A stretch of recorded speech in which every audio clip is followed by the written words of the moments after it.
আমি পুলিশের পেছনে ছুটছি, কেন মিথ্যা মামলা করেছি সেটা বলানোর জন্য।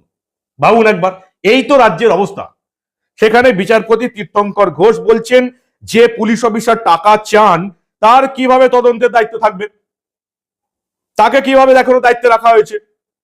তো পশ্চিমবঙ্গ সরকার বলেছে যে ঘুষ চেয়েছে, নেয়নি, তো তাই তার বিরুদ্ধে বিচার বিভাগেও তদন্ত শুরু হয়েছে।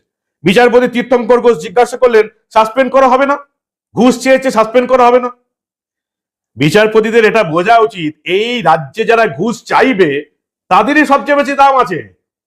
তৃণমূল নেতা হোক আর পুলিশ হোক, ঘুষ চাইতে পারলে, ঘুষ নিতে পারলে, ঘুষের বাজার গরম করতে পারলে তাদের দাম আছে। যারা ঘুষ নিতে পারবে না, ঘুষ চাইতে পারবে না, তোলাবাজি করতে পারবে না, তাদের কি দাম আছে?